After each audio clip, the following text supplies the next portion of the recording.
Barokah itu kata Syekh Muhammad bin Shalih Al-Utsaimin adalah kathratul khair, kebaikan yang banyak. Dan majlis ilmu merupakan kebaikan yang banyak, karena ilmu jima'ul khair, ilmu agama Allah jima'ul khair, poros pusat segala kebaikan. Wa thubutuhu, dan barokah itu selain kebaikan yang banyak, kebaikannya thubut, terus menerus, langgeng. Karenanya iman amal soleh itu pintu berkah, sehingga keberkahan dari orang yang beriman beramal soleh di dunia terus dimudahkan beramal soleh, di hari kiamat keberkahan berupa pahala ganjaran yang terus bertambah. Karena ya nikmat surga terus bertambah, nikmat surga terus bertambah. Lihat dalam surah Fatir umpamanya di ayat 35 Allah menyebutkan alladzi ahallana daral muqamati min fadlih, alladzi ahallana daral muqamati min fadlih la yamassuna fiha nasabu wa la yamassuna fiha lughub. Orang-orang yang menempati tempat kediaman yang kekal, yaitu surga maksudnya. Orang-orang yang menempati, memasuki tempat yang kekal, yaitu surga maksudnya, yang isinya nikmat, yang mereka masuk surga min fadlih, karena rahmat Allah, karena karunia Allah. Alladzi ahallana darul muqamati min fadlih, darul muqamati min fadlih, orang-orang yang menempati tempat kediaman yang kekal karena karunia Allah.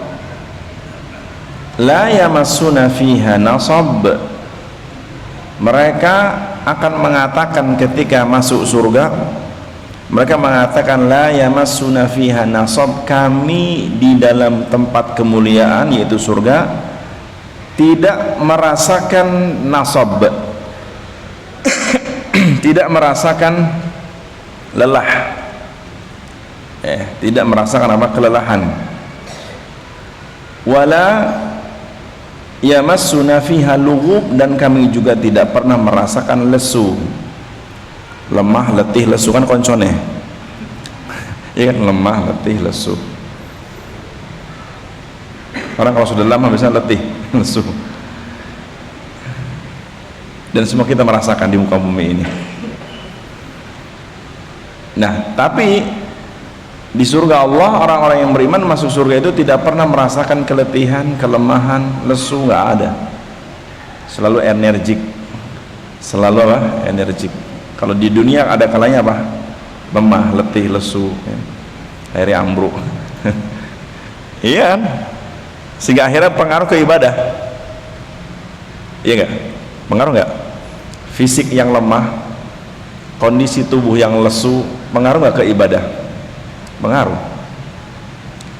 Karenanya minta kepada Allah, saya pribadi walaupun kadang sering lupa, minta kepada Allah kekuatan fisik untuk terus ibadah. Minta kepada Allah kekuatan fisik untuk terus ibadah. Artinya meskipun mungkin lemah, capek, tapi dimampukan untuk tetap tegak, terutama punggung ini, terutama punggung. Orang merasakan lemah letih paling dominan di mana? Di punggung kan. Kalau punggung sudah capek, sudah, akhirnya apa? Untuk tegak ibadah susah. Begitu pula mengerjakan aktivitas yang lain sampai pun duniawi tetap susah. Nah, karenanya ketika seorang hamba di dunia lemah letih lesunya karena ibadah kepada Allah, maka buahnya di hari kiamat mereka tidak akan merasakan itu. Maksudnya tidak akan merasakan kelemahan, lesu dan sebagainya. Maka lihat Syekh Salim mengatakan ketika menafsirkan ayat ini, la yamassuna fiha nasabu wa la yamassuna fiha lughub, ay la ta'aba fil abdan wala fil qalbi wal quwa. Artinya bahwa orang-orang yang menempati surga Allah di hari kiamat, mereka tidak merasakan ta'ab, rasa capek fil abdan pada fisik mereka. Pada fisik mereka nggak ada capek. Wala fil qalbi, begitu pula tidak ada kelelahan dalam hati. Karena hati juga lelah kadang-kadang. Kalau hati, pikiran, otak lelah gimana? Nggak fresh, ya kan? Apa istilahnya? Kalau istilah komputer terus orang konektivitas sudah mulai ngomong. Di dunia kadang mengalami hal itu, dan ini memang sifat kehidupan dunia, ya, sifat kehidupan dunia. Makanya ketika seorang di puncak kelemahan, kadang-kadang ngomong itu nggak sadar, ya nggak, sebagian orang di puncak di mana dia lemah, letih, sangat lesu, kadang-kadang apa bahasanya apa? Ngurunyem omongannya tapi nggak jelas. Hah? Nah, di surga tidak berlaku. Mereka tidak merasakan fisiknya lemah, tidak pula hatinya lemah. Wala fi kathratit tamattu, meskipun di surga itu banyak menikmatin kenikmatan. Di dunia ketika banyak menikmati kenikmatan, yang ada makin kuat atau lemah? Banyak minum jadi kuat apa jadi lemah? Di dunia banyak minum jadi lemah apa jadi kuat? Lemah. Banyak makan juga lemah. Banyak jima ketawa, lemah nggak? Sama, ya kan? Itu sunatullah kehidupan dunia. Menikmati kenikmatan dunia itu berujung pada kelemahan, bukan kekuatan. Bagaimana supaya kuat? Secukupnya, ya kan? Supaya fisik kita tetap kuat, kalaupun minum ya secukupnya. Kalau jenengan minum cukup 1 gelas ya sudah cukup, 2 ya cukup 2 gelas. Makan sepiring cukup ya sudah sepiring. Ketika berlebihan berakibat apa? Kelemahan. Terlebih kata Imam Ibnu Qayyim al-Jauziyah dalam kitabnya Ad-Da' wa Dawa, beliau justru menyebutkan bahwa ketika seseorang banyak berbuat 3 hal atau melakukan 3 hal. Yang pertama banyak makan, yang ketiga banyak minum, yang keempat banyak tertawa. Ini kata beliau tumitul qalb, mematikan hati, bahkan melemahkan fisik. Orang banyak makan, banyak minum, banyak tertawa, mematikan hati dan melemahkan fisik, bukan tambah kuat. Yang berakibat akhirnya apa? Orang akan makin bertambah rasa malasnya, tingkat malasnya tinggi, sehingga akhirnya apa? Dia akan membuang waktunya dengan tidak yang manfaat. Begitulah. Sedangkan di surga tidak berlaku bagi mereka, meskipun ahlul jannah yatamatta'un, mereka menikmatin kenikmatan di surga, mereka tidak merasakan kelemahan pada fisik mereka. Meskipun banyak jima di surga, tidak berakibat kelemahan pada fisik mereka. Nah, karena yang Allah menjadikan kenikmatan surga sempurna, termasuk para penghuninya sempurna. Sebagaimana nikmat-nikmat surga sempurna, begitu pula penghuninya sempurna untuk menikmati kenikmatan surga.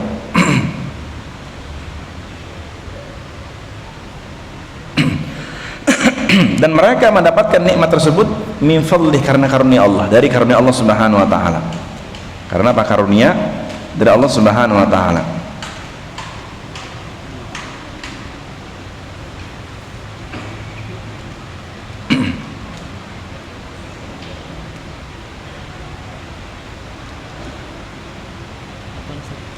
Ini ada dari Pak Amir, mobil B1129 menghalangi mobil lain.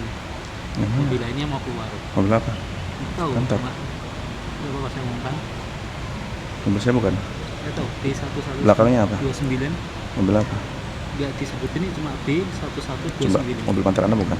Nah, nggak, belum hafal sih. Oh gitu. KF coba yang biru. Ya, Cek dulu. Tapi kayaknya enggak sih. Kayaknya bukan mobilnya Ana. Baik.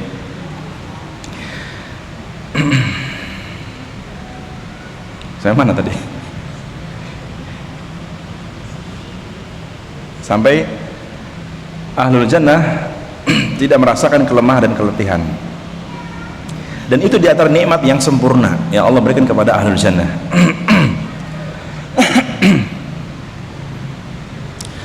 Dan tentunya kesempurnaan nikmat surga syamilun, menyeluruh. Apapun yang bisa menyebabkan berkurangnya menikmati nikmat surga, Allah hilangkan. Apapun bentuknya yang bisa mengurangi dalam menikmati kenikmatan surga, Allah hilangkan di surga. Kelemahan, keletihannya termasuk apa? Yang menghalangi untuk apa? Menikmati kenikmatan. Maka dalam konteks yang lain Nabi pernah mengatakan, ya ahlul jannah asyibbu falatahramu abadan. Dalam hadis Nabi mengatakan, wahai penduduk surga, kelak di hari kiamat Allah akan menyeru orang-orang di surga, ya ahlul jannah asyibbu, kalian akan selalu muda, falatahramu abadan, kalian tidak akan pernah jadi tua, karena ketuaan mengurangi nikmat. Termasuk tasihu, ya ahlal jannah antasihu falatasqamu abada. Begitu pula penduduk surga akan dikatakan kalian akan terus sehat dan tidak akan pernah sakit, karena sakit menghalangi nikmat. Baik. Bukan sedan. Sini. Gimana? Satu tahu caranya? Tak umumkan. Oh ya, yang atasnya. Siapa yang punya mobil B1129 harap diangkat. Hah? Vios, mobil Vios. Ada yang bawa Vios? Monggo. Baik, lanjut.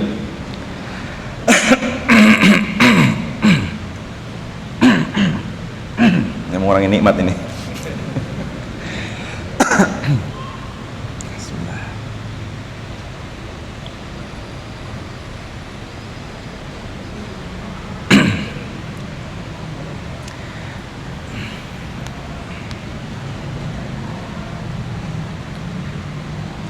Begitu pula dalam surah yang lain, contoh dalam surah umpamanya kalau tadi surah apa? Fatir ayat 35, dalam surah Al-Hijr ayat 48 juga Allah menyebutkan dengan lafaz yang hampir mirip.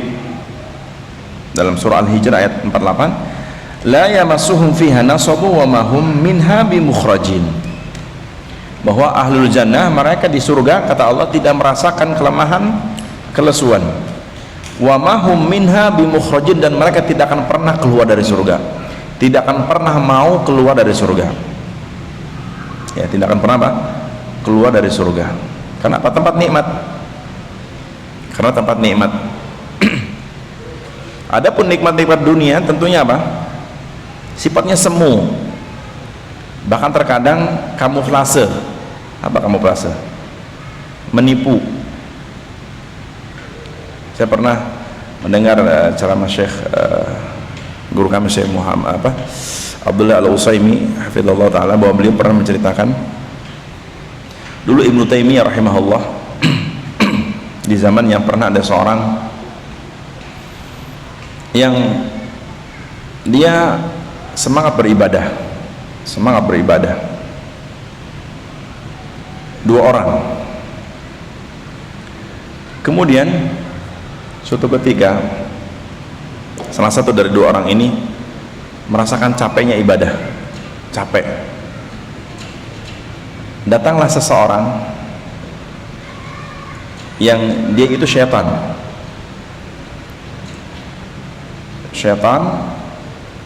yang merubah wujud menjadi manusia, seperti di zaman Abu Hurairah, yang intinya bahwa dia dibisikkan atau diiming-imingkan, kalau kau capek, marilah kita ke surga, kita akan ke surga. Dia mengatakan di surga ada dunia, ada, bahkan surga akhirat yang akan kita masuki, jadi bisa masuk duluan sebelum waktunya.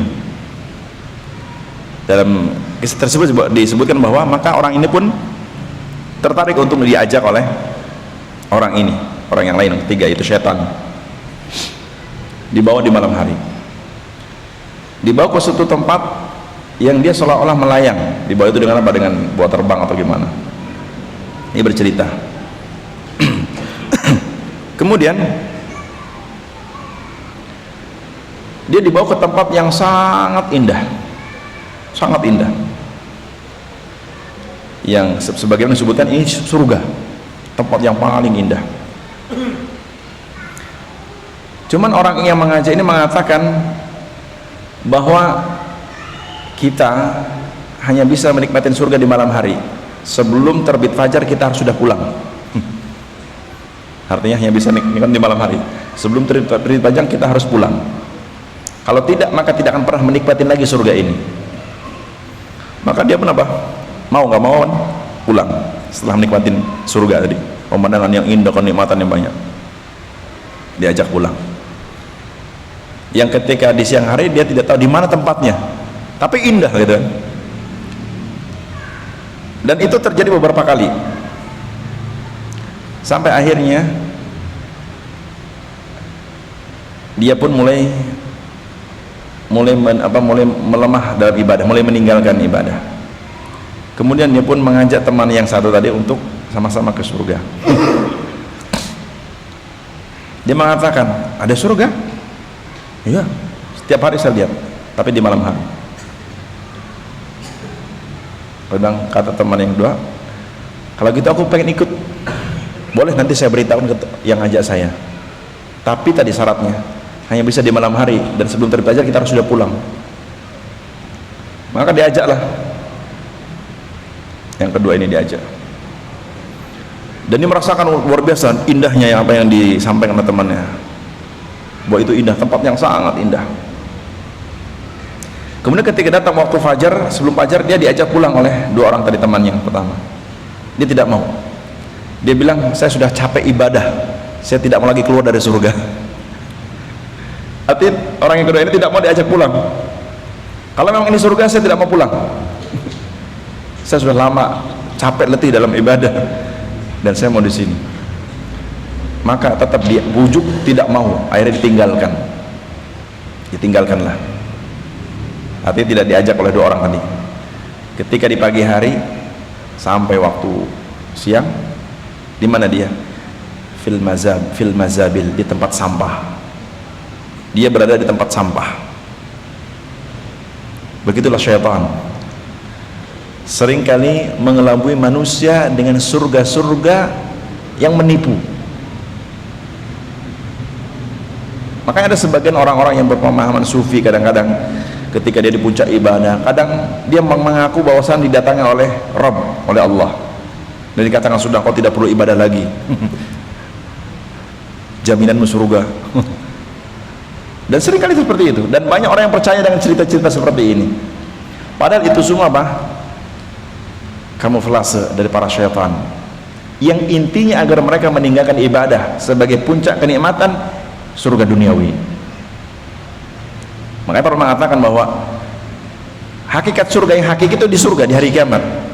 Hakikat surga yang betul-betul surga, tidak pernah ada sedikit pun keletihan, kecapean, hanya hakiki di surga. Adapun dunia ada capeknya.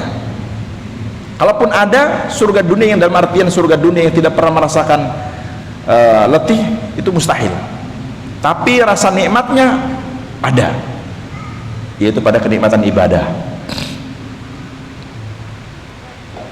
Lihat Nabi kita Muhammad SAW ketika beliau sholat malam, saking nikmatnya, keletihannya apa? Terabaikan. Tapi fisik secara zahir apa? Letih, capek.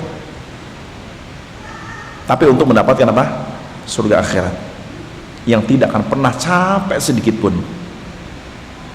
Dan saya sering membawakan kisah Imam Ahmad rahimahullah yang beliau selalu mengkaji ilmu dalam kondisi yang sudah tua renta, tangan sudah bergemetaran. Beliau selalu mentelaah kitab-kitab. Ketika murid-muridnya merasa terenyuh, kasihan, bertanya, wahai guru, kapan kau istirahat dari belajar? Kapan kau istirahat dari mentelaah kitab? dalam kondisi apa? Tangan sudah gemetar. Karena sebenarnya orang tua kalau sudah tua betul kadang-kadang gemetar. Apa jawaban Imam Ahmad? Ar-rahatu inda nazala qadamai fil jannah. Istirahat itu kalau sudah kupastikan kakiku menginjak surga Allah. Allahu Akbar. Dan Allah menjanjikan sebagaimana dalam ayat, orang-orang di surga tidak pernah merasakan nasab wala min lughub, tidak pernah merasa capek, lemah, letih, lesu, dan mereka tidak akan pernah keluar. Makanya para jamaah rahmati Allah Subhanahu wa taala, kesempatan yang lalu, pertemuan yang lalu, kita membacakan sebuah hadis tentang orang yang mendapatkan surga paling bawah, yang dia sangat takjub, terkejut, ya, betul-betul surga akhirat itu apa? Hakiki, cuman butuh kesabaran untuk meraihnya. Karena dalam sebuah hadis juga sebutin juga bahwa innal jannata qaribun min syiraqin na'li, sungguh surga itu lebih dekat dari telapak sandal kita, lebih dekat. Artinya surga yang Allah janjikan kepada orang yang beriman dan beribadah kepada Allah itu dekat, sangat dekat. Cuman butuh sabar sedikit. Sabar untuk apa? Tetap ibadah. Sebagaimana an-naru qaribun, neraka juga dekat. Neraka juga apa? Dekat. Ketika dia tidak segera beriman, betul-betul dia akan memasuki neraka yang begitu dekat.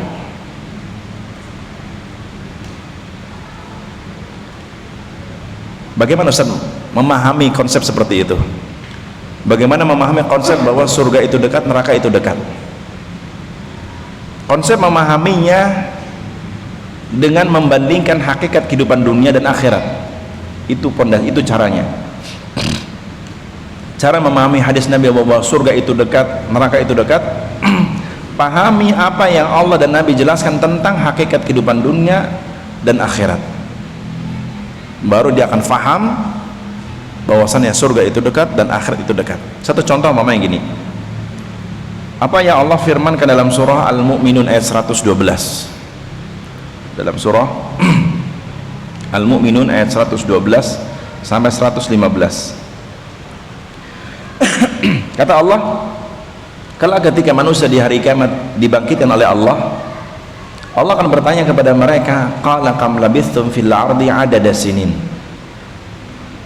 Allah akan bertanya kepada manusia ketika di hari kiamat dibangkitkan. Kata Allah, qala kam labithtum fil ardi adada sinin. Berapa tahunkah lamanya kalian tinggal di dunia? Allah bertanya berapa tahun? Berapa tahunkah kalian tinggal di dunia ini? Di dunia. Apa jawaban manusia ketika itu? Di ayat setelahnya, ayat 113. Qalu labithna yauman aw ba'dha yaum. Manusia ketika itu menjawab yang jawabannya itu bukan berapa tahun, bukan sekian tahun. Mereka mengatakan labithna yauman aw ba'dha yaum. Kami tinggal di dunia itu kira-kira sehari atau 2 hari. Ditanya berapa tahun, jawabannya apa? Hanya tinggal sehari atau 2 hari. Sehingga Allah mengatakan fas'alil adin. Coba tanyakan kepada orang-orang yang ad, yang selalu menghitung-hitung hari. Menghitung hari itu lama nggak? Ini Senin, apa ini Sabtu, Ahad, Senin. Tiap hari ngitung hari itu lama. Apalagi orang yang kerja suka nunggu gajian itu, tanggal piro dihitung terus suwe.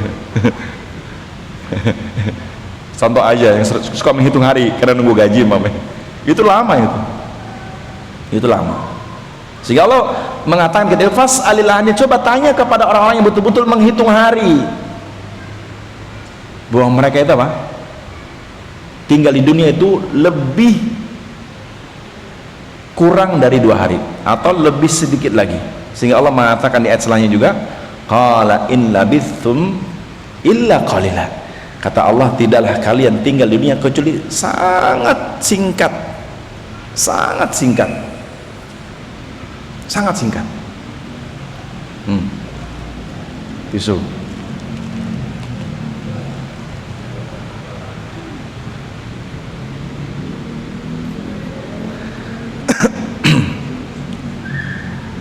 Ayo ambil. Mengatakan bahwasannya hidup itu sangat singkat. Sehingga Allah mengatakan juga, lau annakum kuntum ta'lamun, jikalau kalian tahu tentang hakikat dunia.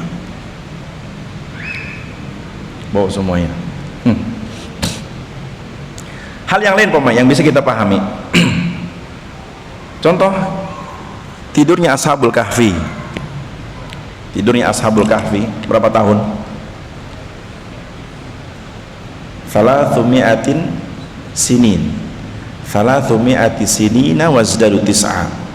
Kata Allah, mereka tidur di dalam gua 309 tahun. Tidurnya loh. Kan hitungan yang banyak gitu kan. Menurut hitungan kita sekarang di dunia 309 tahun. 300 sinin wazdadu tis'a. 309 tahun namanya. Berarti kalau dihitung abad, 3 abad kan, lebih 9 tahun. Karena 1 abad 100 tahun. Tapi lihat apa realitanya ketika Ashabul Kahfi dibangkitkan dari tidurnya. Ya, antum bisa baca dalam surah Al-Kahfi. Ketika mereka dibangunkan dari tidurnya, mereka mengatakan, tidaklah kami tinggal dalam gua ini atau tidur dalam gua ini kecuali apa? Sehari atau beberapa hari.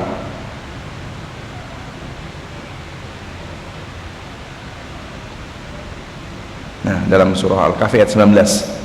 Wa kadzalika ba'atsnahum liyatasaalu bainahum. Begitulah kami bangkitkan mereka dari tidurnya setelah 309 tahun. Kami bangkitkan mereka. Lihat, Allah membahasakan bangun dari tidur itu bangkit. Allah membahasakan bangun dari tidur itu bangkit. Sebagaimana tidur itu mati, kan gitu. Doa yang Nabi ajarkan ketika mau tidur apa? Bismika Allahumma amutu apa anamu. Dalam bahasa Arab, tidur itu nama yanamu.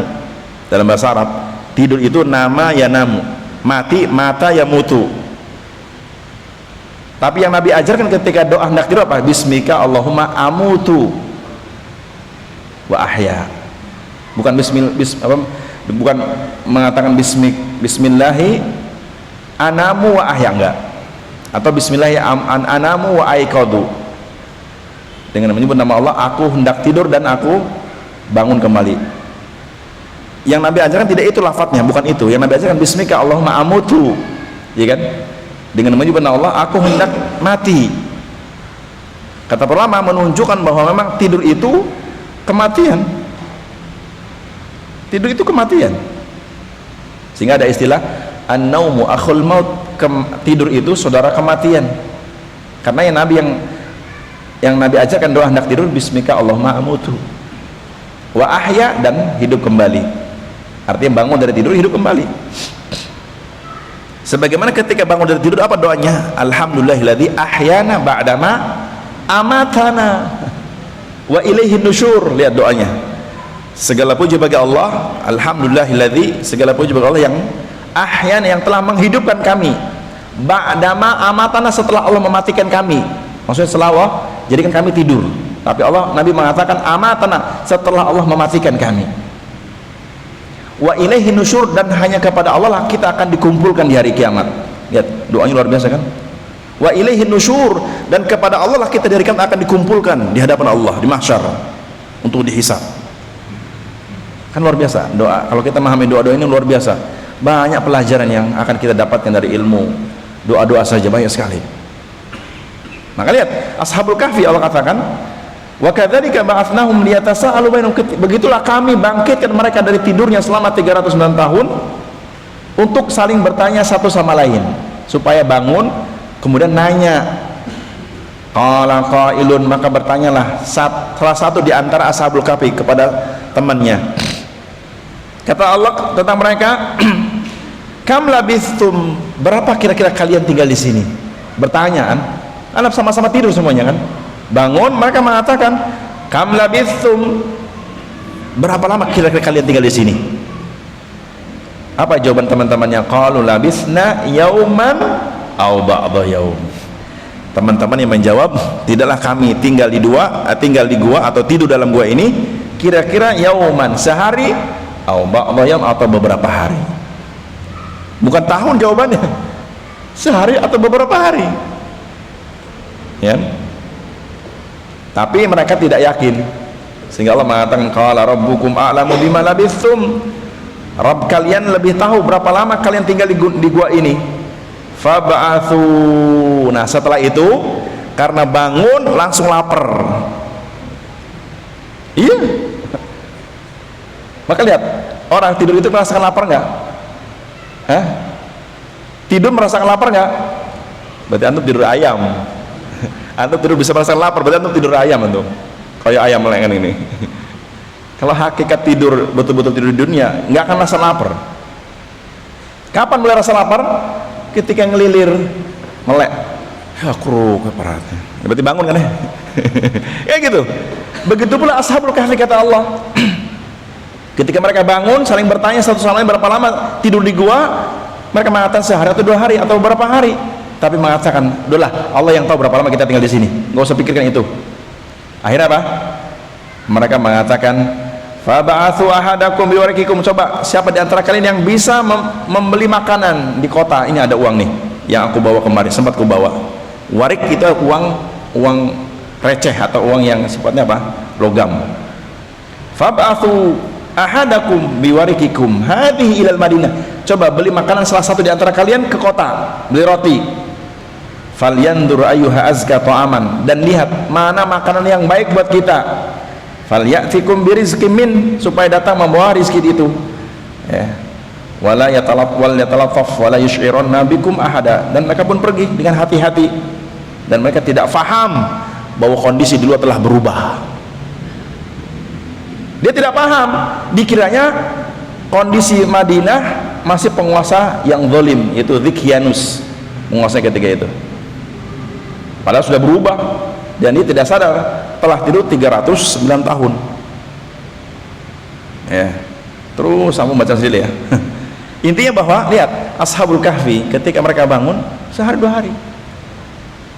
Nah, kalau kita memahami konsep yang Allah ajarkan bahwa singkatnya dunia menunjukkan surga itu dekat, neraka juga dekat, sehingga tidak bermain-main atau tidak menyia-nyiakan umur ketika di dunia.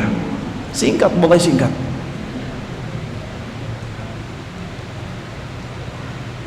Ya, coba teman-teman antum sekarang sudah pada punya anak. Kemarin kayaknya masih gimana kan punya anak, ya udah 3 anaknya, tambah 4, sebagian sudah putu, sejelotnya mati. Sahih.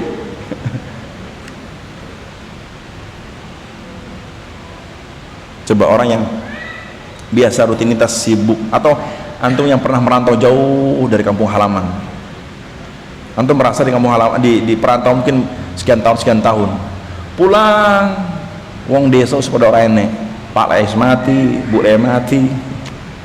Pernah nggak seperti itu di antara kita? Ketika pulang sudah nggak ada sebagian. Ya Allah, singkat Allah. Nah, begitulah caranya untuk memahami bahwa surga itu dekat, neraka itu dekat. Bahkan Allah mengatakan dalam surah yang lain, contoh di surah mamanya Yunus ayat 45, wa yauma yahsyuruhum ka'an lam yalbathu illa sa'atan min nahar. Ketika mereka manusia dikumpulkan di mahsyar, terutama orang-orang kafir,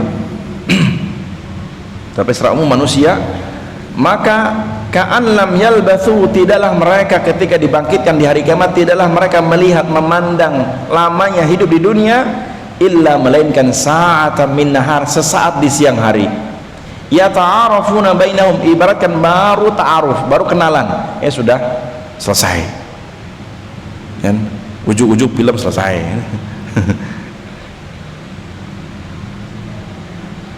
Apalagi kalau hidup kita kayak di film, 1 jam the end. Iya gitu. Ya Allah. Iya enggak? Singkat ya Allah, singkat banget. Ada nggak orang bikin film sampai maunya 24 jam? Ada nggak? Pernah antum lihat orang bikin film durasinya 24 jam? Kayaknya belum ada. Sutradaranya apa? Stres kayaknya. Iya kan? Stres bikin gimana skenarionya. Tapi tidak bagi Allah yang mengatur alam semesta. Nggak ada berat bagi Allah. Tapi cukup gambaran film aja kan. Kalau seandainya kehidupan kita bisa mengambil pelajaran dari sebuah film yang dibikin oleh orang, singkat. Oh, singkat. Padahal apa? Kenyataannya apa? Lama jika memandang proses yang itu. Dan ternyata memang dunia singkat. Terbukti ketika dibangkitkan di hari kiamat pada kehidupan yang hakiki. Artinya manusia akan betul-betul singkatnya dunia ketika masuk di alam akhirat. Ketika dibangkitkan di hari berbangkit, maka Allah mengatakan ketika Allah bangkitkan manusia di mahsyar dari kiamat, mereka akan memandang lamanya di dunia hanya sesaat, bagaikan di siang hari, bagaikan dia ta'arufuna bainahum, baru berkenalan. Sehingga Allah mengatakan di akhir ayat, qad khasiral ladzina kadzdzabu biliqa'illah, maka sungguh rugi waktu yang singkat dia mendustakan pertemuan dengan Allah.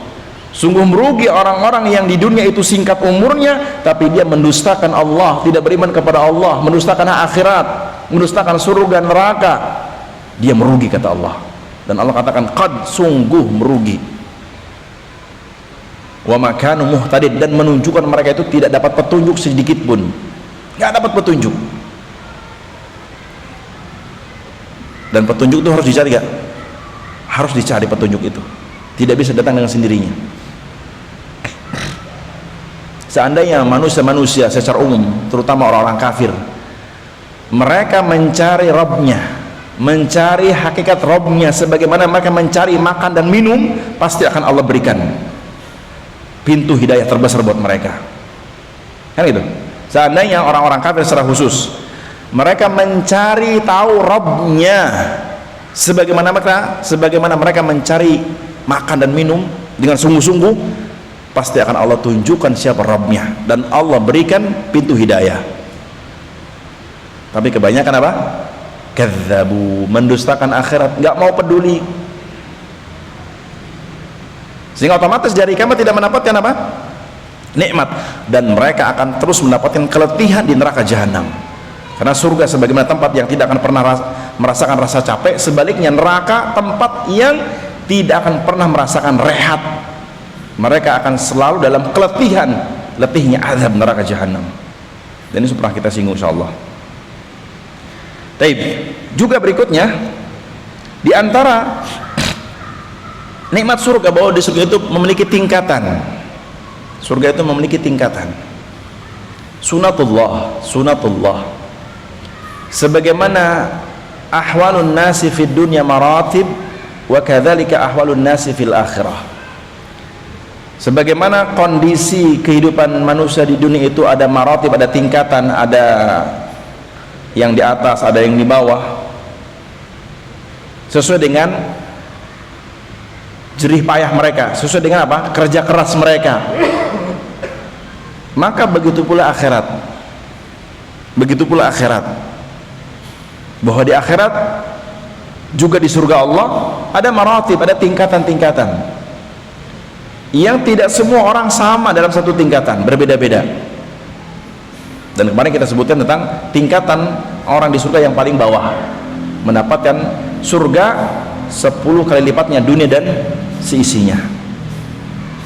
Artinya cukup menjadi satu yang menakjubkan bagi kita, orang yang tingkatannya paling bawah dari surga, Nabi katakan dia diberikan nikmat seperti dunia dan seisinya, bahkan 10 kali lipatnya. Ini sudah sangat menakjubkan. Maka jangan ditanya yang di atasnya lebih lagi. Dan seorang mukmin tidak diajarkan minder dalam mengejar suatu kebaikan, apalagi kebaikan akhirat. Makanya Nabi mengatakan, idza sa'altumul jannata fas'alul firdausa. Jika kalian meminta kepada Allah surga, mintalah surga Firdaus. Jangan, ya Allah, aku tahu amalanku lemah, ya Allah, sudahlah, nggak apa-apa, aku surga yang paling rendah. Tidak seperti itu yang Nabi ajarkan. Terlalu minder, terlalu tawadhu. Enggak seperti itu yang Nabi ajarkan. Kata Nabi, kalau kau minta surga, minta surga Firdaus, surga tertinggi, dan jujur dalam memintanya dengan amalanmu, dan jujur dalam meminta dengan apa? Bukti amalanmu. Makanya Allah juga mengatakan dalam Al-Quran, contohnya di surah Asy-Syu'ara, Asyura,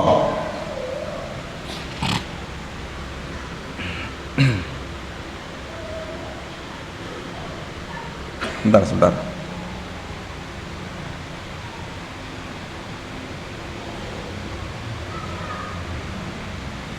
Salah. Surah At-Taubah ayat 105. Kata Allah, wa qul i'malu. Katakan wahai Rasul kepada manusia yang mereka menyatakan diri beriman, i'malu, beramalah kalian. Artinya ketika kita minta kepada Allah surga Firdaus, maka buktikan kesungguhan kita meminta surga Firdaus dengan beramal. I'malu, beramalah kalian. Fasayarallahu amalakum wa rasuluhu, maka Allah akan melihat apa yang kalian perbuat dari sebuah amalan.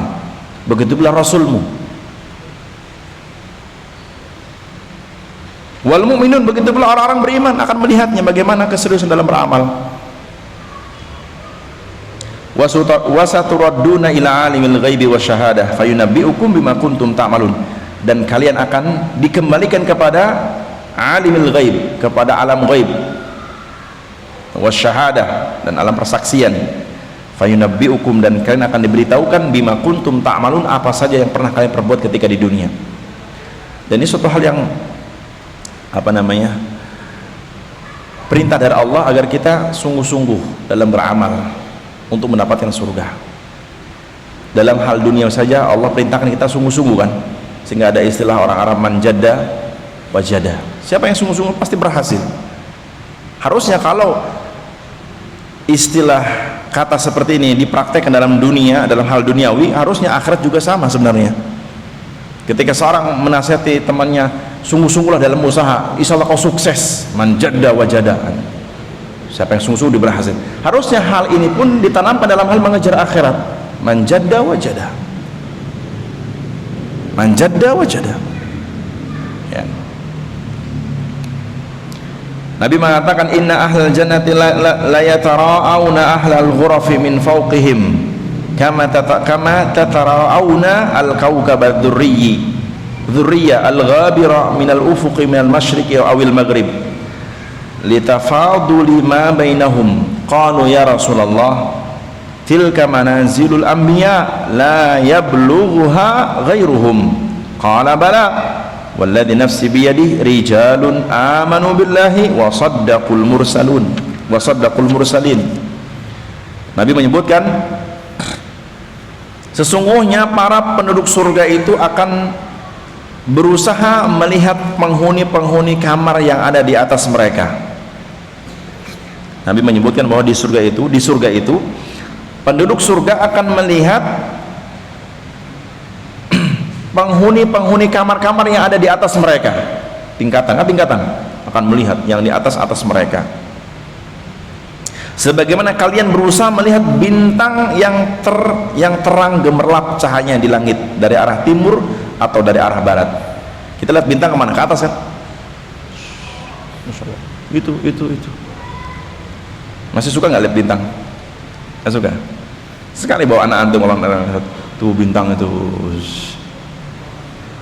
Sekarang zamannya listrik sih, ya. Sudah orang nggak lihat bintang-bintang lagi, kecuali apa camping baru tahu, oh ternyata indah malam itu. Kemana aja selama ini? Ya, harus penting itu. Karena kadang-kadang ya kemewahan fasilitas hidup itu juga kadang-kadang melupakan indahnya alam natural atau alam asli. Seperti malam. Pernah nggak di sini mati lampu 1 jam malam hari? sehingga betul-betul gelap dan ternyata melihat bulan. Wallah indah. Antum yang pernah merasakan di tahun 80-an atau sebelumnya, yang listrik masuk kampung sangat susah, kan merasakan bagaimana, Masya Allah, mau ngaji go obor gini-gini, rame-rame. Karena merasakan kayak gitu, ini rame-rame, udah serak-serak lari, semuanya lari. Tapi tetap seperti itu, ya kan? Jadi kita untuk merasakan indahnya malam tidak harus camping naik ke gunung tiap hari lihat. Ya gitu. Iya. Nah, kadang-kadang nikmat seperti ini karena terabaikan dengan nikmatnya malam hari dengan gemerlap lampu kan, sehingga lupa. Padahal kalau kita melihat Nabi pun sering menikmatin alam. Dalam hadis riwayat Imam Abu Dawud dari sahabat Abu Musa al-Asy'ari, suatu ketika Nabi pernah mendatangi para sahabat setelah sholat maghrib, dan saya pernah nyampaikan hadis ini insyaallah. Setelah sholat maghrib, kata sahabat Abu Musa, sholaina al-maghrima ma'a Rasulullah SAW, fajalasna, kami pun duduk di masjid, tidak pulang. Dan kita tahu Masjid Nabawi di zaman Nabi itu kan tidak semuanya beratap. Jadi yang ada atap itu bagian tengah sampai ke depan, atau dari depan sampai tengah-tengah. Bagian belakang itu plong, nggak ada atapnya. Itu di zaman Nabi. Dan atapnya pun dari apa? Pelepah kurma yang disusun, dirapatkan. Kadang-kadang kalau hujan masih apa? Masuk. Karena para sahabat ketika itu, sahabat Abu Musa dan yang lainnya habis sholat maghrib, dia tidak pulang ke rumah. Mereka sepakat dengan sahabat yang lain duduk di masjid di belakang untuk nunggu sholat isya supaya tidak apa? Ketinggalan atau ketiduran. Ternyata berkumpulnya sahabat didengar Nabi. Akhirnya Nabi pun apa? Menemui mereka. Menemui apa? Para sahabat yang sedang duduk-duduk di masjid. Ketika Nabi bersama mereka, Nabi bertanya, maziltum hahuna, kalian masih di sini? Maksudnya tidak pulang ke rumah? Kata para sahabat, na'am ya Rasulullah, jalasna hatta nusolliya ma'akal isya. Kami duduk di sini sambil menunggu sholat isya bersama engkau. Kata Nabi, ahsantum au huyyitum. Kalau begitu baik, bagus, elok, apik. Ternyata setelah Nabi berkata demikian, fajalasa ma'ahum, Nabi pun duduk bersama mereka, ikut nimbrung. Nah, artinya Nabi bertanya, setelah jauh gitu Nabi pun apa? Duduk bersama mereka. Kata sahabat Abu Musa, dan kita tahu bagaimana adabnya para sahabat. Kalau Nabi bersama mereka, para sahabat akan terdiam, bertanya kalau memang ada pertanyaan, atau ditanya menjawab kalau ditanya oleh Nabi. Kalau Nabi diam, maka mereka akan diam. Kata sahabat Abu Musa, maka fajalasa ma'ana, Nabi pun duduk bersama kami. Wa quluna yanzuru ilaih, dan kami semua melihat Nabi. Nabi duduk. Apa yang terjadi? Kata sahabat Abu Musa, farafa'a ra'sahu ila sama, Nabi pun mengangkat atau menengadahkan wajahnya ke atas langit. Lihat, menerawang langit. Habis sholat maghrib loh, nunggu isya. Farafa'a ra'sahu ila sama, dan kata sahabat Abu Musa, wa kana an-nabiyyu sallallahu alaihi wasallam aktsaru ma yarfa'u ra'sahu ila sama. Ini persaksian sahabat Abu Musa dan yang lainnya. Nabi menengadahkan wajahnya ke atas langit, dan beliau menegaskan, dan Nabi kita itu memang orang yang sering menengadahkan wajahnya ke langit, menunjukkan para sahabat sering melihat Nabi seperti ini, sering gitu kan. Nabi sering melihat ke langit, melihat indahnya bintang-bintang. Semua kami terdiam melihat apa yang Nabi lakukan, dan kami pun ikut melihat ke atas langit. Karena Nabi melihat ke atas langit, ikut lihat semuanya, menerawang, Masya Allah. Setelah itu Nabi bersabda, nah ini di sabdanya, kata Nabi, an-nujumu amanatun li ahli sama, bintang-bintang itu penjaga bagi penduduk langit. Bintang-bintang itu penjaga bagi penduduk langit. Idza dhahabatin nujum ata li ahli samai ma yu'adun, jika bintang-bintang itu telah tiada, akan datang yang Allah janjikan bagi penduduk langit. Maksudnya kehancuran alam semesta. Sebagaimana penafsirnya para ulama, tentang hadis ini, kata ulama, yang dimaksud bintang-bintang itu telah tiada, maksudnya seperti yang Allah firmankan, wa idzan nujumu kadarat, ketika bintang-bintang berjatuhan. Kapan itu? Hari kiamat. Sehingga hilang keindahannya. Yang otomatis penduduk langit juga kan binasa. Siapa? Para malaikat. Nah, maka menunjukkan pentingnya kita menikmatin keindahan alam semesta sebagai surga duniawi sebelum akhirat. Ya. Dan begitulah kondisi mereka di surga pun demikian. Kondisi ahlul jannah pun di surga, mereka akan melihat ke atas, melihat orang-orang yang di atas, seperti melihat bintang-bintang di langit. Maksudnya penduduk surga yang mereka melihat penduduk surga yang lain berada di atas, dia akan melihat laksana melihat bintang-bintang di langit. Gitu kata Nabi. Apa maksudnya? Nah, dan tentunya tidak ada iri sedikit pun pada mereka ketika melihat orang-orang di atas. Tidak ada. Kalau di dunia pasti iri. Enak ya. Enggak, di surga tidak ada iri sedikit pun dari hati mereka. Semua dapat bagian masing-masing sesuai amalannya. Semua ridha. Nah, gitu. Semua ridha. Tidak mengatakan enak kowe. Enggak. Semua ridha, dan Allah telah mencabut semua penyakit hati sebelum mereka masuk surga. Wa naza'na ma fi qulubihim min ghillin, kata Allah, dan kami cabut semua yang ada pada hati mereka dari ghil, dari penyakit hati, hasad, dengki, iri. Allah cabut sebelum mereka masuk surga. Karena ketika mereka melihat ahlul jannah yang lain berada di tingkat-tingkat atas, mereka melihat laksana bintang-bintang di atas langit, dan dia berridho. Begitulah kata Nabi, tingkatan orang-orang di surga seperti itu. Jadi satu sama lain melihat sebuah keindahan, ya. Kemudian litafadu lima bainahum, Allah menjadikan seperti itu, maksudnya menjadikan ahlul jannah ada yang di atas, ada yang di bawah. Yang di bawah melihat indahnya orang-orang di atas dan mereka memuji Allah, tidak ada hasad sedikit pun. Allah jadikan seperti itu, tafadul, saling yang satu lebih, yang satu di bawahnya di antara mereka. Kenapa? Sesuai dengan amal masing-masing, dan semua akan ridho dengan apa yang telah Allah berikan dari surga-surga Allah di hari kiamat. Nah, ketika Nabi menjelaskan bahwa di surga ada tingkat-tingkatan, dan orang-orang yang melihat kepada tingkatan di atas, dia akan melihat bintang-bintang di atas langit. Qalu, para sahabat bertanya kepada Nabi, ya Rasulullah, tilka manazilul anbiya, apakah orang-orang yang di atas itu kedudukannya para nabi? Artinya orang-orang yang di atas, paling atas itu, apakah mereka hanya para nabi? La yablughuha ghairuhum, tentunya yang bisa naik atau yang mendapatkan surga paling tinggi tentunya para nabi, selain itu tidak mampu. Artinya yang mendapatkan surga tertinggi tentunya para nabi dan rasul, yang mereka adalah hamba-hamba Allah pilihan, kan? Allah tempatkan di atas, dan tentunya selain nabi tidak akan sanggup mendapatkan surga tertinggi. Apa jawaban Nabi? Qala bala, iya memang. Kata Nabi, bala, iya.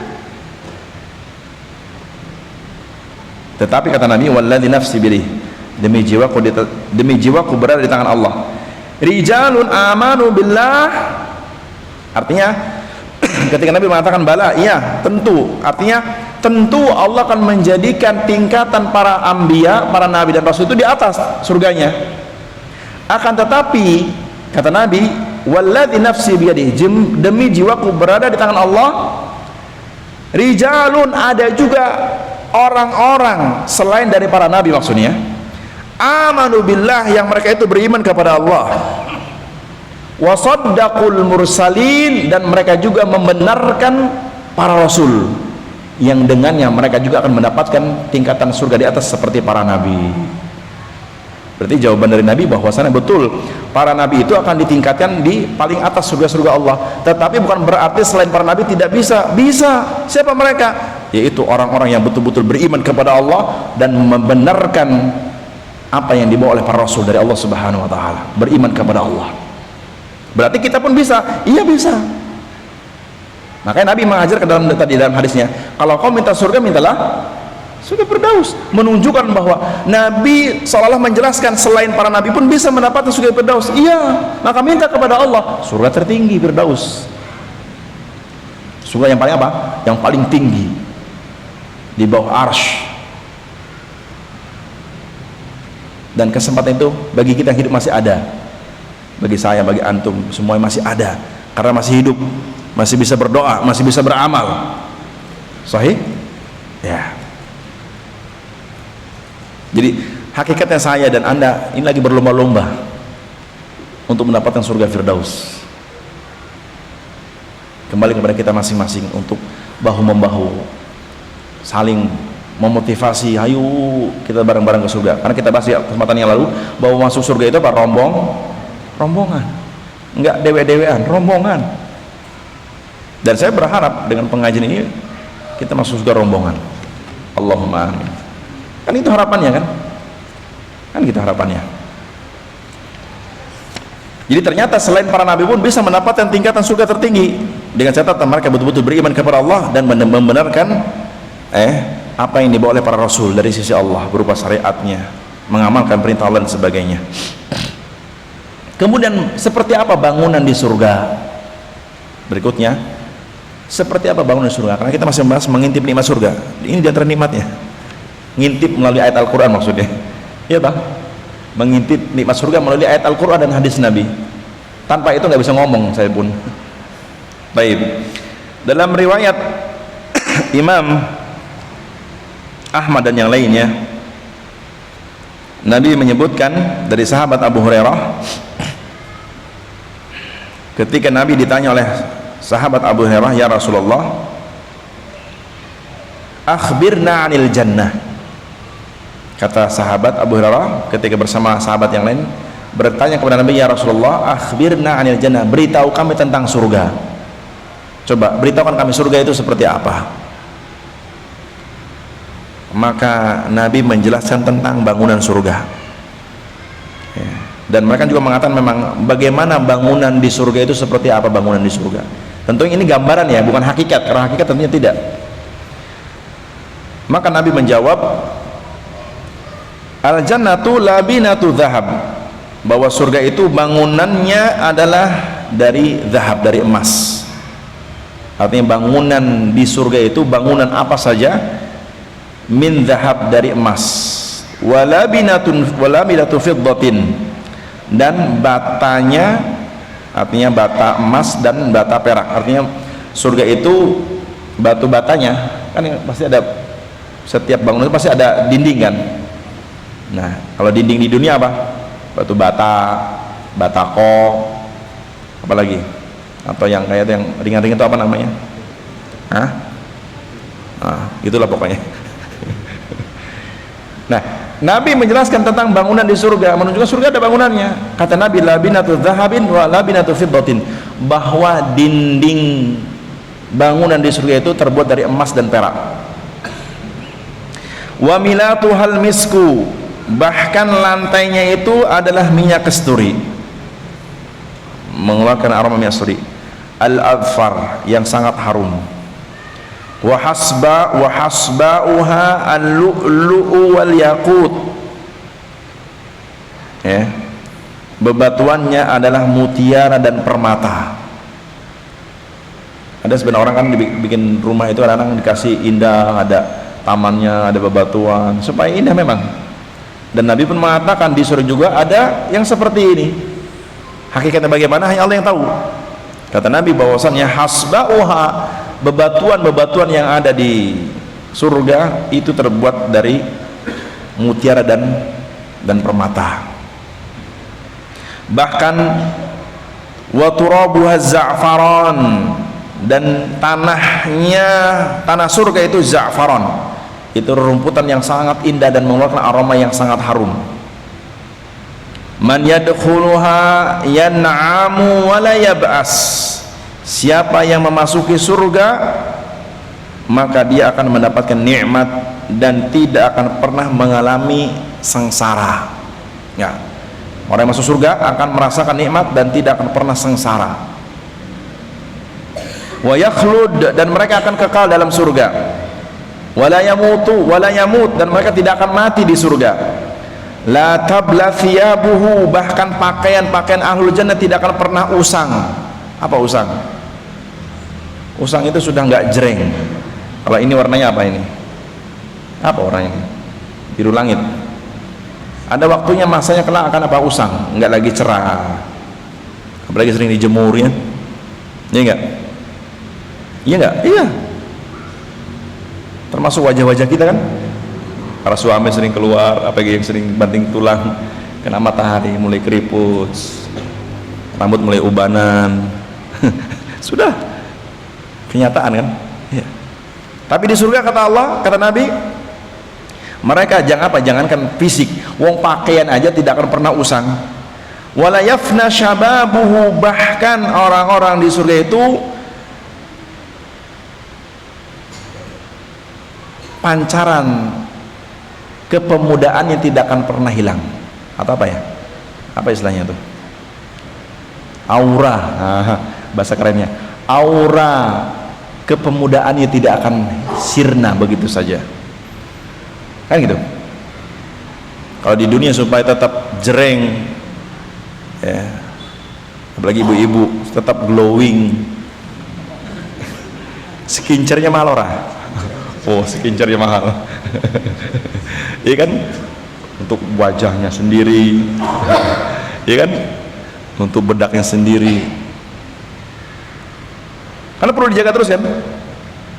Nah kalian lihat di dunia aja kadang-kadang orang yang selalu perhatian kepada wajahnya, yang satu nggak peduli, sama-sama umurnya umpamanya 40, beda kadang-kadang ya. Tapi meskipun beda, tetap yang perhatian pun tetap akan kelihatan, karena memang sunatullah kehidupan dunia seperti itu. Tapi di surga sedikit pun tidak akan pernah sirna aurat kepemudaan mereka, baik laki-laki maupun perempuan, selalu menawan, selalu menarik hati pasangannya. Bahkan saya sebutkan, mungkin pernah sebutnya ya, tentang pasar di surga, bahwa di surga itu ada pasar, ada, yang mana ahlul jannah akan mendatanginya setiap hari Jumat, dan yang mendatangi laki-laki. Iya, yang mendatangi pasar-pasar surga itu laki-lakinya. Dalam hadis disebutkan kata Nabi, ketika mereka di pasar, maka berhembuslah angin dari timur dan barat mengenai wajah-wajah mereka, mengakibatkan ahlul jannah bertambah tampan wajah-wajah mereka. Ketika pulang disambut istrinya di surganya, mengatakan, duhai suamiku, bertambah tampan wajahmu. Suami mengatakan, begitu pula engkau dek, cantik jelita matamu. Begitulah ya. Memang romantisme itu perlu ya? Perlu nggak? Antum sana nggak romantisme? Maka ada sebagian ada pengetahuan bahwa orang para pujangga itu kadang-kadang awet muda, para pujangga. Tapi yang bukan yang berhayal ya, artinya betul-betul dia memang menikmatin hidup walaupun tetap ibadah. Ya. Maka lihat, Allah menjadikan nikmat surga itu apa? Saling memuji. Memuji itu kenikmatan nggak? Memuji pasangan terutama ya. Memuji pasangan nikmat nggak? Makanya kalau antum punya istri dipuji,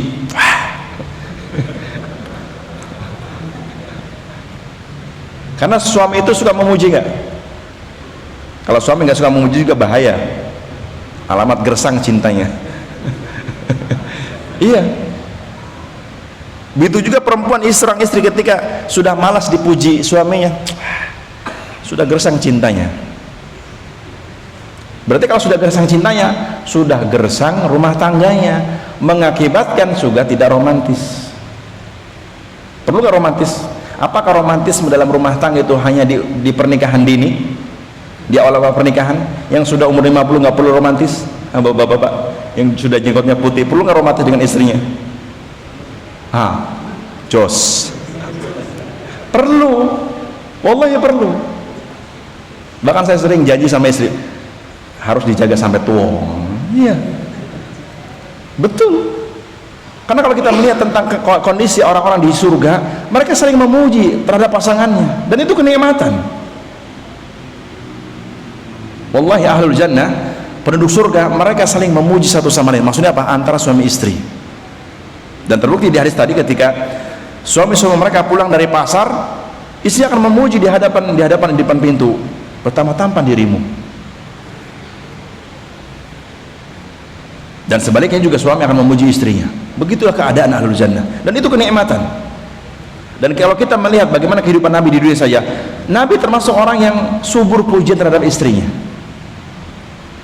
Apalagi Nabi dengan Aisyah, itu kan terpaut jauh umurnya kan, iya enggak? Nabi dengan Aisyah radhiyallahu anha itu kan terpaut jauh umurnya, tapi Nabi bagaimana memposisikan dirinya seperti Aisyah, dalam artian seumuran meskipun sudah tua. Penting supaya terjaga keharmonisan. Maka ada trik, nek pengen cepet awet muda nikah karo sing enom. Iya, dan itu praktek Nabi kita Muhammad SAW, praktek para sahabat. Nikah lagi sedang ini. Semoga ibu-ibu tidak baperan.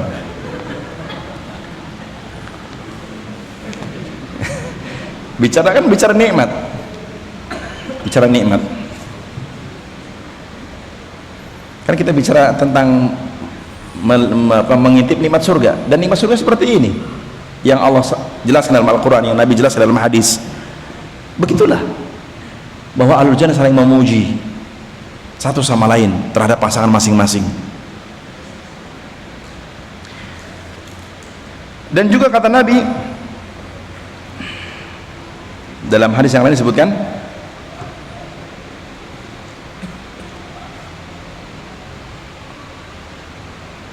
dikit lagi, al-jannatu labinatu min zahabin wa labinatun min fiddah wa minatuha al-misku wa qala laha takallami faqalat qad aflahal mu'minun faqalatil malaika tuba laka manzilul muluk. Dalam hadis riwayat yang lain di riwayat At-Tabrani dalam kitab Al-Bazzar dari sahabat Abu Sa'id Al-Khudri radhiyallahu anhu, beliau mengatakan, dan ini mauquf ya, artinya sampai pada ucapan sahabat, ini bukan hadis. Beliau mengatakan, khalaqallahu azza wa jalla al-jannata labinatun min dhahabin wa labinatun min fiddah wa milatuhal misk. Allah menciptakan surga, batu batanya terbuat dari emas dan terbuat dari perak, bahkan lantainya adalah minyak kasturi. Kemudian waqala laha, dan Allah berkata kepada surga, takallami, bicaralah engkau wahai surga. Faqalat, maka surga berkata, qad aflahal mu'minun, sungguh beruntung orang-orang beriman. Ini surga yang berbicara. Allah bertanya kepada apa? Surga, takallami ya jannah, bicaralah engkau wahai surga. Maka surga berkata, faqalatil jannah, maka surga berkata, qad aflahal mu'minun, sungguh beruntung orang-orang yang beriman. Faqalatil malaika, dan para malaikat berkata, tuba laka manzilul muluk, berbahagialah engkau wahai orang beriman, tempat tinggalmu adalah tempat tinggal para raja. Bahkan para malaikat mengatakan, tuba laka manzilul muluk, berbahagialah engkau wahai orang-orang beriman, bahwasanya tempat tinggalmu tempat tinggal para raja. Artinya ahlul jannah itu semuanya jadi raja. Ahlul jannah semuanya mereka menjadi raja di surganya, tidak ada menjadi apa? Bawahan. Karena meskipun dia mendapatkan surga paling bawah, bukan berarti dia dipermainkan orang-orang yang surga di atas, tidak, tetap dia raja di surganya. Dalam konteks hadis ini kata Nabi, kata para malaikat mengatakan, tuba laka manzilul muluk, berbahagialah buatmu wahai orang beriman, ya, tempat tinggal para raja, tempat tinggal yang tinggal para raja.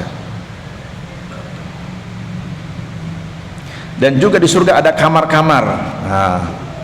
Inna fil jannati ghurafan yura zahiruha min batiniha wa batinuha min zahiriha. Sesungguhnya di surga ada kamar-kamar yang bagian luarnya dapat dilihat dari bagian dalam, dan bagian dalamnya dapat dilihat dari bagian luar. Seperti apa? Hah? Coba ulangin. Inna fil jannati ghurafan, sesungguhnya di surga ada kamar-kamar. Yura zahiruha, di mana kamar-kamar tersebut dapat dilihat dari luarnya. Maksudnya dapat dilihat dari luar, dapat lihat isi dalam kamar dari luarnya. Dari luar bisa melihat ke dalam, maksudnya gitu. Dan sebaliknya min batiniha wa batinuha min dhahiriha, bahkan dari dalamnya bisa terlihat dari luarnya. Dari dalam bisa terlihat dari dalam bisa kelihatan keluar gitu. Ya kalau kita kaca gitu. Gambar sederhana kaca lah.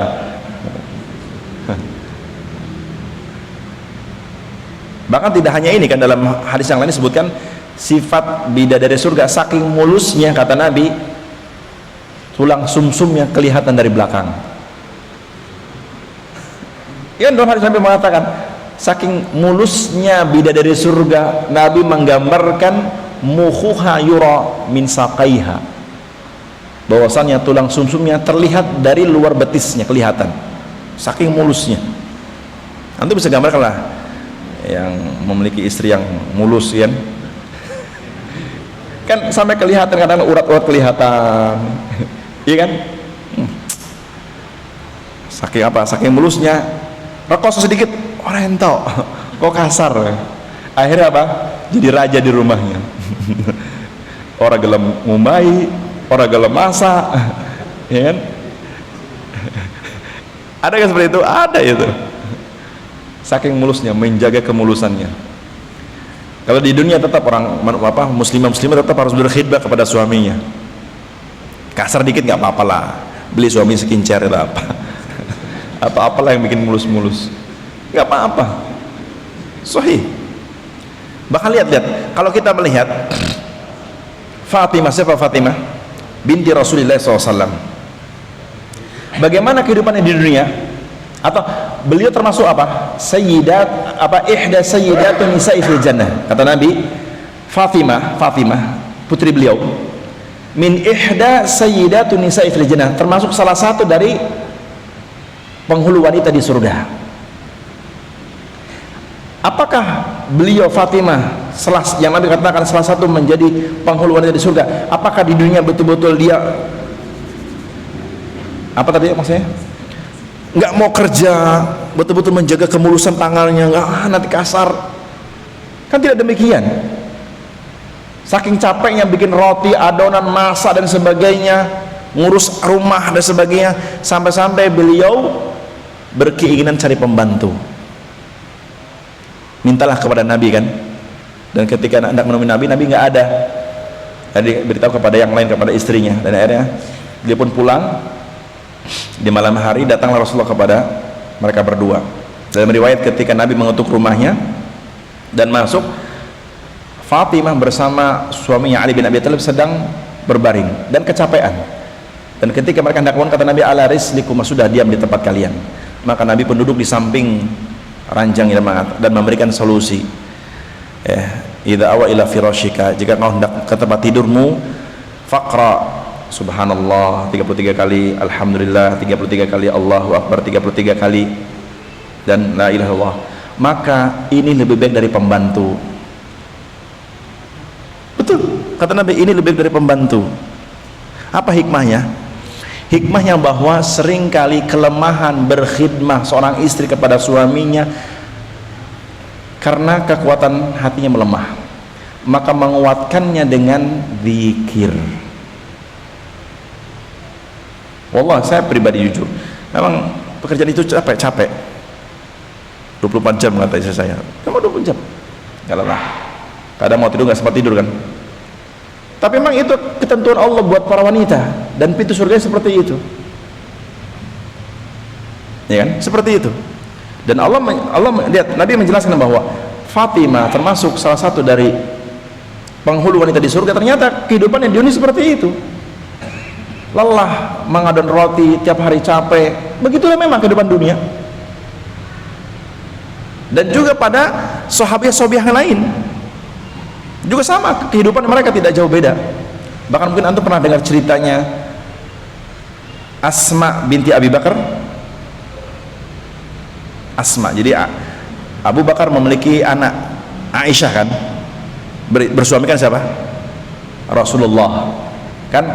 Abu Bakar memiliki putri bernama Aisyah, bersuamikan Rasulullah SAW. Tapi Abu Bakar juga memiliki putri, siapa namanya? Asma binti Abi Bakar. Siapa suaminya?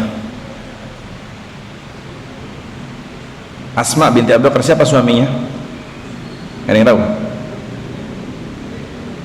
Namanya Zubair ibn Awam. Tahukah kau siapa Zubair bin Awam? Sahabat Zubair bin Awam termasuk pemuda yang fakir, yang miskin.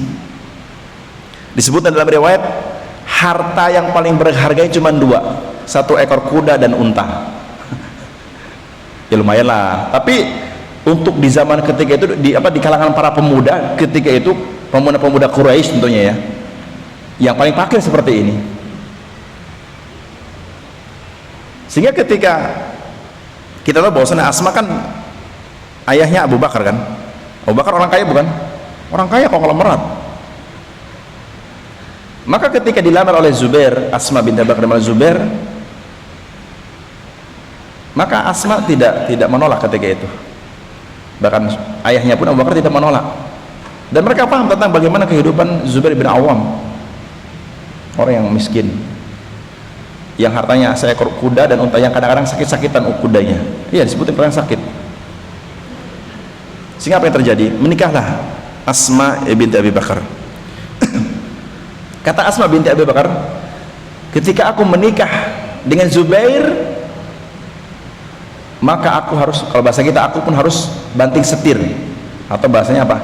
Ya banting setir lah. Bagaimana aku belajar kepada tetangga-tetangga Ansorku untuk belajar bagaimana mengadon roti. Kenapa? Karena selama itu mungkin dia punya pembantu kan. Anak orang kaya kan biasanya gitu kan, walaupun ya tidak seperti orang sekarang, tapi yang jelas namanya orang kaya ya tetap enak lah hidup itu kan, tetap enak. Tapi Asma paham bahwasannya sekarang dia sudah bersuami, suami kan yang fakir, yang dia harus paham siapa suaminya. Dia sudah bukan lagi hidup di lingkungan ayahnya Abu Bakar As-Siddiq yang kaya, yang tentunya kaya pun tidak seperti orang kaya sekarang. Beliau kenapa? Mulai belajar mengadon roti dari tetangga-tetangganya sampai melepuh tangannya, disebutkan melepuh tangan yang mulus. Anak dari orang kaya belajar. Bahkan beliau pun rela mencarikan rumput untuk kuda dan unta suaminya Zubair bin Awam. Ia pikul dengan dengan kepalanya sini. Sampai suatu ketika, dalam riwayat disebutkan, suatu ketika beliau pulang di waktu duha kalau nggak salah, habis merumput buat kuda suaminya, kuda unta suaminya, ia pikul dengan keletihan, berpapasan dengan Rasulullah SAW bersama sahabat yang lain, dan Rasulullah paham bahwa dia adalah iparnya kan. Maka beliau merasa kasihan, dan Rasulullah hendak menolong Asma, iparnya. Apa yang terjadi? Rasulullah menyuruh untanya kih, kih, kih. Itu isyarat, menyuruh untanya untuk mendekat dan duduk, maksudnya untuk apa? Naik ke atas untanya supaya apa? Asma naik dan dibawakan rumputnya di atasnya. Ketika Nabi menawarkan kebaikan buat iparnya Asma yang dia sedang memikul rumput, yang menawarkan siapa? Rasulullah SAW plus juga iparnya.